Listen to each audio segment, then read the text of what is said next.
We learned today the CIA had given Spanish authorities warning about this some 2 months ago. Who knows how those channels were either interpreted or followed up on. But Spain has been tough on this. Going back to 2004, they have changed their laws. What would be your concern based on what we have learned so far in the past 14 hours? You know, Bill, we're still so early into this, and again, I think it's important to find out exactly what the CIA told them, how they reacted to it, how specific it was, because Spain has done an excellent job. They've arrested hundreds of suspected Islamist terrorists over the last several years, and really since 2004, I don't believe there's been a major attack in Spain. But Spain is in a vulnerable position, being so close to Morocco. I think already we found out a number of these terrorists were from Morocco originally.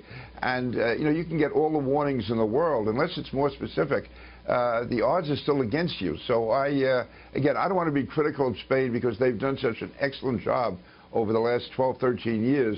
And we'll have to find how these were able to slip through, what brought it about.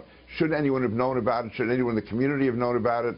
Should Spain increase its intelligence apparatus in those communities? Because I believe no matter how many physical barriers we put up, the odds are overwhelmingly still in favor of the terrorists unless we have inside information, unless we have surveillance, unless we are monitoring the communities so we can find out in advance about these attacks and stop them before they start. Yeah, you think about 9/11, they went after our airplanes, and the airport security has changed considerably. How are these tactics evolving as the threat evolves?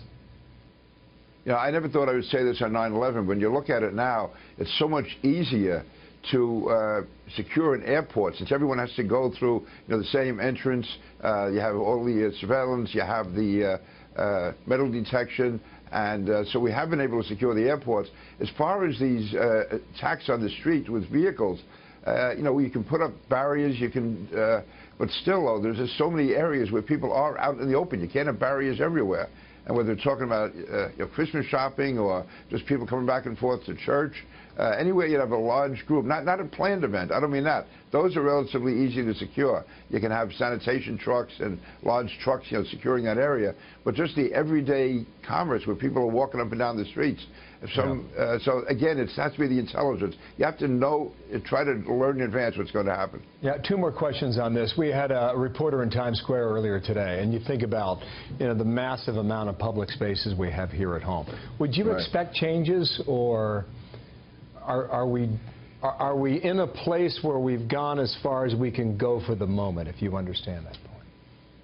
Yes, I don't think we can ever say that we've gone as far as we can. And one thing about the NYPD, I can assure you they were out there as of yesterday, looking at what happened in Barcelona, applying that to New York, and they realize more than anyone that there's so many areas that you cannot secure, but anything that can be secured, you'll find the NYPD doing what has to be done to bring about that security. Again, we can never guarantee 100%, but you'll find in New York City, to the extent possible, changes will be made, and there will be methods adopted to try to prevent these attacks in the future. Make it as difficult as you can for the terrorists. Yeah, last point on this, and we've seen this tactic in London, is the fake suicide belt, the fake suicide vest.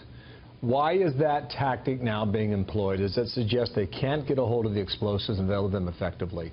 Or is it a different tactic that either scares or frightens the people that come in contact with them, or even keeps the police at bay? What is it?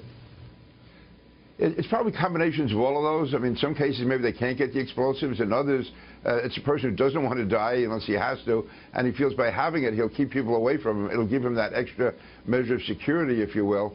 But again, that, I think, has to be further analyzed by us, because it appears to be something recent. I'm not aware of that happening very much in the past. Either they had suicide belts or they didn't.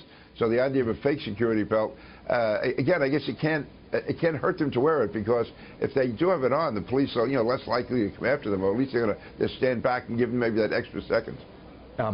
Interesting point about the driver. Apparently still alive, has not been apprehended. It kind of tells you a little bit about the intent, suggesting he wanted to survive and live. Yeah, quickly.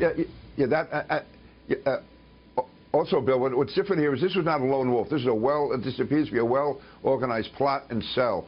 And I think so. It's really important for the Spaniards to really track this down and see if there's other cells. I think this is probably more organized than they expected it to be. This wasn't just a lone wolf doing it on his own. This is well organized. That effort is ongoing there in Spain. Sir, thank you for your time. Peter King from New York today. Thank you, sir.